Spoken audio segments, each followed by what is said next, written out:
Today, I will show you an action, drama, sci-fi film from 2014, titled Transcendence. Spoilers ahead. Watch out and take care. The final preparations for the seminar titled Evolve the Future can be seen as the three main characters meet before the event, where they will all be speakers on the subject of intelligent machines. The first one of them to speak is Dr. Max Waters, whose main concern regarding the emerging technologies of artificial intelligence is not the end goal itself, but rather what can be learned about humans in the journey there. He's mostly interested in the medical applications of such technologies to find cures for incurable diseases and to save lives. Evelyn Castor, the professional and life partner of the next speaker, shares her ideas that intelligent machines will be able to help humanity conquer its biggest challenges, like poverty, hunger, and even the ecological crisis. She thinks they can provide the tools to heal the planet and build a better future for everyone. Evelyn introduces the next speaker, her husband Will Castor, as the man that will make that a reality. Unlike the previous speakers, he's interested in understanding the capacity of AI to truly overcome humans in more ways than one. He asks the audience to imagine such a powerful and self-aware AI, with more computational power than the entirety of humankind combined, as the singularity, or, in his preferred term, as transcendence. A member of the audience feels inclined to ask Will if that would mean that he wants to create a god. Will thinks that's something mankind has always wanted to achieve. After the seminar, Will is stormed by some fanboys, as that same audience member shoots him, and then shoots himself as well. As everyone runs, one onlooker turns back to see if Will is dead. Her name is Bree, a major player in the events of the story which will unfold. Later, while Evelyn is waiting for Will at the hospital, a news report can be seen on the TV that several research labs in the field of artificial intelligence were the target of terrorist attacks throughout the US. As Will is being rolled out of surgery toward Evelyn, Max joins them and informs them of the attacks in which one of the major researchers in the field has been killed. He also says that one of their colleagues who works for the government also had lost his team and is now waiting for them in Will's company, together with the FBI.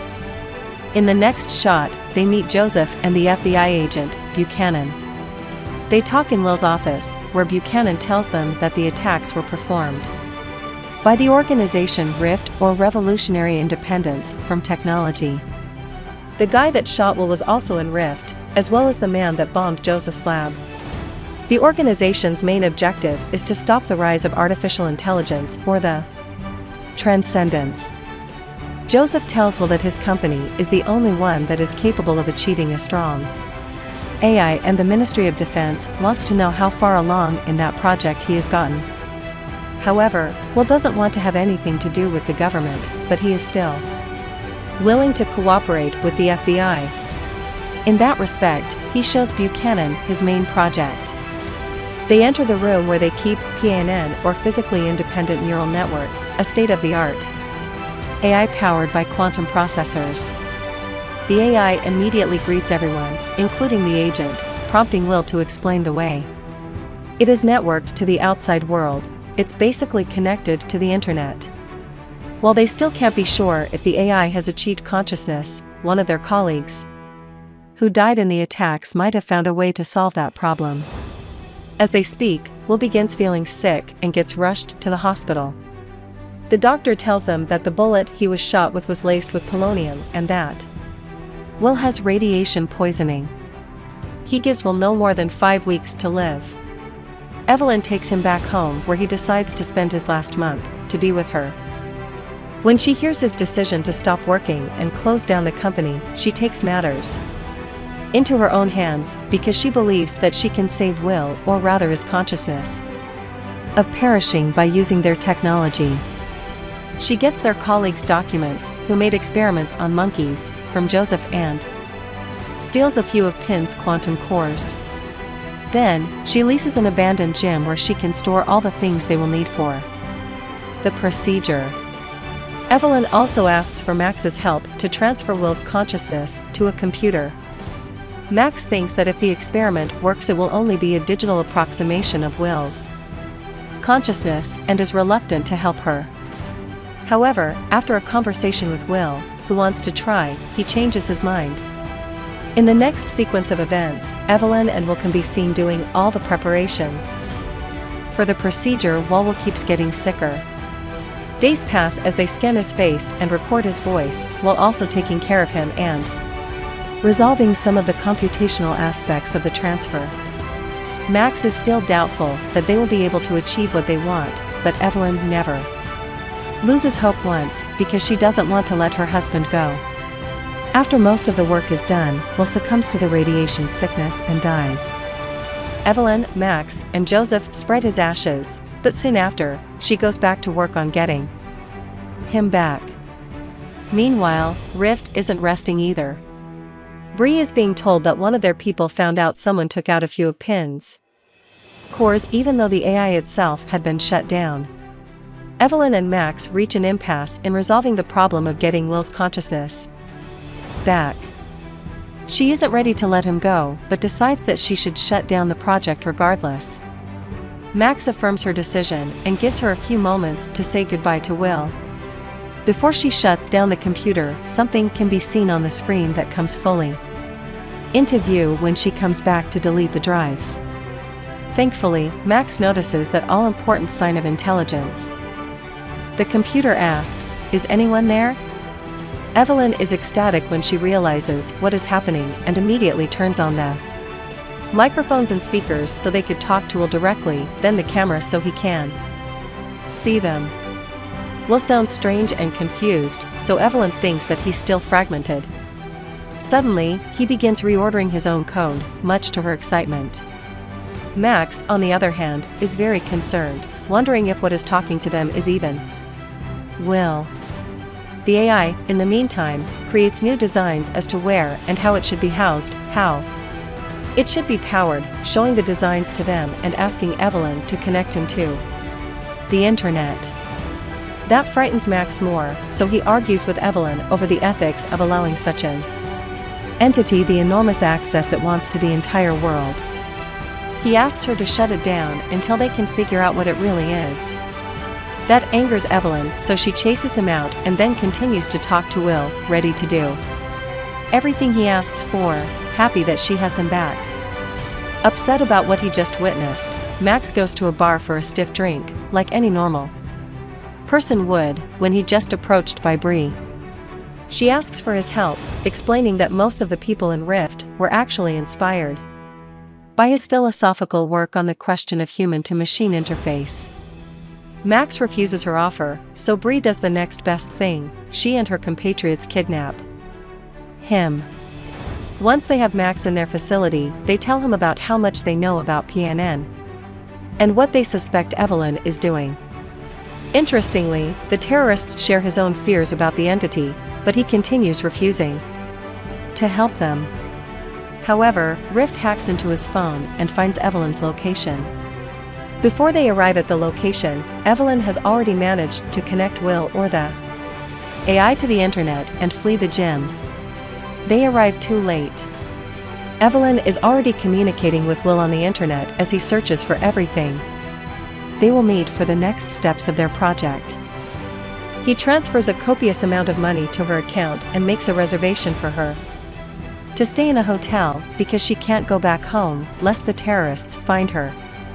Bree goes back to their facility and informs Max about everything that has happened, from the AI going online to the money transfer. She tries to convince him to help again because he knows the source code of the AI and can make the whole situation right. Max refuses her advances to recruit him to Rift once again.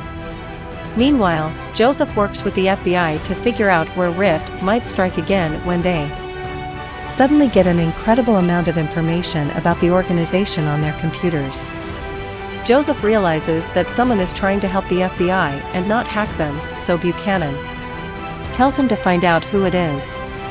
Simultaneously, Evelyn gets sent by Will to a small and deteriorating town in the middle of the desert, called Brightwood, where she can build a hub for them, outfitted for everything they will need. She hires Martin, the town's constructor, to pretty much renovate the entire town as well as build them a massive underground facility. He's reluctant because he doesn't have enough manpower to do a project of the size. But Martin changes his mind when Evelyn tells him that he can hire however many people he needs since she has the resources to pay for all of it. The construction in the town begins, and simultaneously Rift keeps trying to figure out a way to break Max and get them to their side. Bree tells him the story about the experiments with the monkeys because she worked with his colleague who solved the problem of the transfer. However, she says that the experiment was both a success and a failure. While the consciousness was transferred successfully, it suffered immensely in its new state of being, screaming to be shut down. As time passes, Joseph has finally figured out who helped them find the terrorists. His working theory is that it's PANN. Meanwhile, Rift finds out about Brightwood and Bree confronts Max with the new information. He knows instantly what that means and explains what the AI is doing in the town. He says it needs to grow to advance, hidden in the town from outside threats, where its massive appetite for power can be met, seen in the solar panels just outside the town. Max thinks that at some point it will want more than that because mere survival won't be enough. Will and Evelyn have built the Brightwood data center, which will only be the stepping stone to the AI's expansion and evolution. Lastly, Max tells Bree that the only way to stop it is to wait for it to go too far and until other people realize its influence and power. Simultaneously to building the center, Will has built a home for Evelyn and his virtual self. 2 years later, the center is fully operational and has already made significant advances in the fields of nanotechnology, as can be seen in the lab, following Evelyn's movements. Will informs her that now they can rebuild any material faster than before. This makes the technology applicable in all kinds of medical areas, which might scare humans at first, but eventually, when they realize how much it can change their lives, they will accept it. One night, Martin is robed by 2 of the town's thugs while working on the site and is beaten to a pulp. Some of the workers find him and rush him inside the facility where Will can perform his scientific magic on the man's body. He saves Martin by injecting his nanotechnology inside of him that's able to repair his body from the inside. Furthermore, it makes him psychically stronger than a human being, spooking Martin's crew. One day, as he demonstrates the power, Evelyn is amazed, but not scared. As she speaks to Martin, she realizes that she's actually talking to Will through his body, who now has control of Martin through his nanotechnology. Evelyn freaks out when she learns what Will is capable of, and she even begins having nightmares. Meanwhile, Rift gets footage of Martin's superhuman abilities, and they leak the footage online. So soon everyone will know about what's going on in Brightwood. At the same time, people from the town begin coming to the facility to be healed from their physical ailments. Will tells Evelyn about the footage and his breakthrough in the medical use of nanotechnology. He thinks that it's time everyone finds out about it too, so he tells her to call Joseph and Buchanan for a visit to the facility. When the 2 of them arrive, they are greeted by Evelyn, who takes them down to the facility's lab for a tour. Will welcomes them in the lab and surprises Joseph, who isn't sure what Will is either. Inside the lab, they see the new and improved quantum processors based on PANN, then they witness the power of nanotechnology. Will heals a blind man in the lab and explains that the humans that go through the treatment are now enhanced and modified. They are connected in a network, able to work both autonomously and in unison, part of a collective mind. According to Will, this is only a small part of what they can achieve in the future. Before the 2 leave, Joseph hands Evelyn a message that tells her to run away from the facility. Later, he and Buchanan realize that it's time to inform the army of the situation there. So the agent talks to E. Colonel from Washington.